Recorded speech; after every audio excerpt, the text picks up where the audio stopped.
2024-এর 14 জুলাই ঢাকা বিশ্ববিদ্যালয়ের মেয়েরা হল ভেঙে রাস্তায় বের হয়ে আসে এবং ফ্যাসিস্ট সরকারের একটা খুবই প্রিয় ন্যারেটিভকে তারা জাস্ট ভেঙে দেয়। এবং এটা শুধু ঢাকা ইউনিভার্সিটিতে হয়েছে তা না, আরও অনেকগুলো ইউনিভার্সিটিতে হয়েছে, সেখানেও এগুলো তারা উদযাপন করছে আজকে।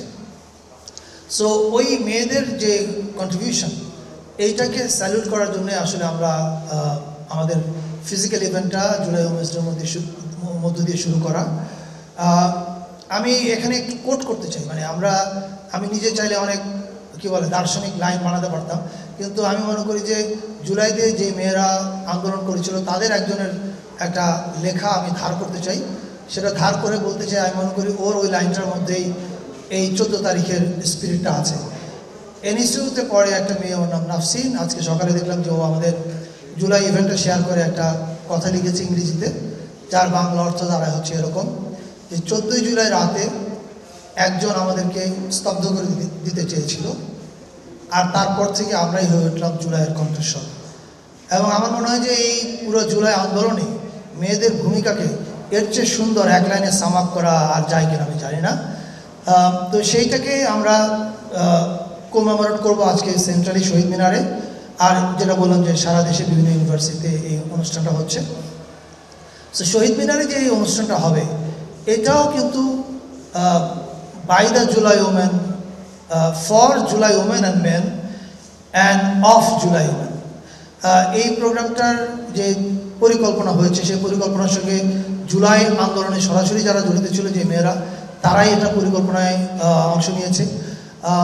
একই সঙ্গে কারা কারা স্মৃতিচারণ করবে এটা বাছাই তারা করেছে। একই সঙ্গে এই অনুষ্ঠানে কোনো প্রফেশনাল হোস্ট থাকছে না, যে 3 জন হোস্ট থাকছেন 3 জনই জুলাই আন্দোলনে সরাসরি জড়িত, একজন ঢাকা বিশ্ববিদ্যালয়ের, একজন প্রাইভেট ইউনিভার্সিটির এবং একজন কলেজের, মানে স্নাতক পর্যায়ের সরকারি কলেজের। এটাও আমি মনে করি একটা সিগনিফিক্যান্ট দিক যে সবাইকে নিয়ে সবাই মিলে আজকে শহীদ মিনারে এই উৎসবটা হবে সন্ধ্যা 6টা থেকে। সেখানে শুরু হবে জাতীয় সঙ্গীতের মধ্য দিয়ে, এরপরে ডকুমেন্টারি দেখানো হবে 3টা।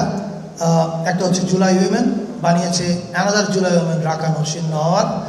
এছাড়া দেখানো হবে you fail to kill Abrar Fahad, আরেকটা ডকুমেন্টারি, এবং আরেকটা হচ্ছে জুলাই বিষাদ সিন্ধু। এই 3টা ডকুমেন্টারির পাশাপাশি ওখানে গান করবেন, আপনারা জানেন, শায়ান, এলিটা করিম, পারশা। আর ব্যান্ডগুলোর মধ্যে থেকে থাকছে হচ্ছে এফ মাইনর, সমগীত এবং রেবেল নামে একটা ব্যান্ড আছে। আমি মধ্যে আরেকটা ব্যান্ডের নাম ভুলে গেলাম, ইলালালা, রাইট, আমি ইলালকে ভুলে গেছি। সো এখানেও দেখেন পারফরমেন্স যারা করছেন তারা প্রত্যেকে আসলে ফিমেল। এর বাইরে আমরা আজকের একটা মেজর প্রোগ্রাম নিয়ে কথা বলতে চাই। আপনারা জানেন যে এলিটা করিম, আমি এলিটার নামটা ভুলে গেছি, সরি, স্মৃতি থেকে বলতে গেলে যেটা হয়, এলিটা করিম আজকে শহীদ মিনারে আছেন।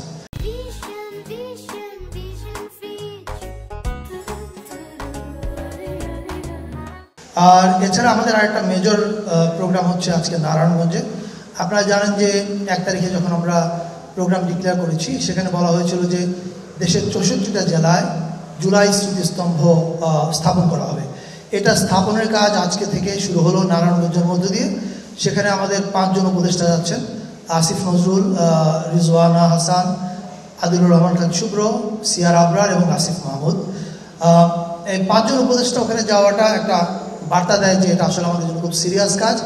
এবং আমরা বিশ্বাস করি নারায়ণগঞ্জে যেটা শুরু হলো 4 আগস্টের মধ্যে সারা দেশে এই স্মৃতিস্তম্ভের কাজ শেষ হবে।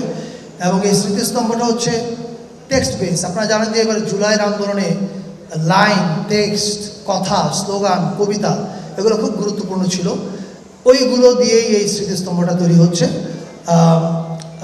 এছাড়া আপাতত আমি আর কি কিছু বলার আছে? আরেকটা কথা বলতে চাই, চিটাগংয়ে যারা আছেন এবং রংপুরে যারা আছেন তাদের উদ্দেশ্যে। আপনারা জানেন যে 16 জুলাই আমাদের জুলাই শহীদ দিবস। সেদিন আমাদের বেশ কয়েকজন উপদেষ্টা রংপুরে যাচ্ছেন বিশ্ববিদ্যালয়ে, ওখানে আবু সাইদ ছড়ানো অনুষ্ঠান আছেন, তারাও সেখানে অংশ নেবেন।